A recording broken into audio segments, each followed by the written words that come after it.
Kung namagali ko na learn no sa desisyon sa Milo nga ang ilang ikuha si EJ as model, importante nga makadaog ka, pero mas importante kung unsa lang nga tao.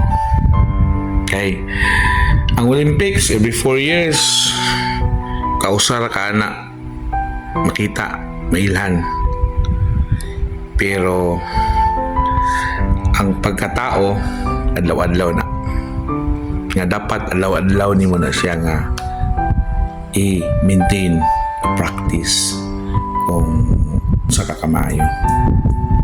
So yeah, good decision Milo, congratulations.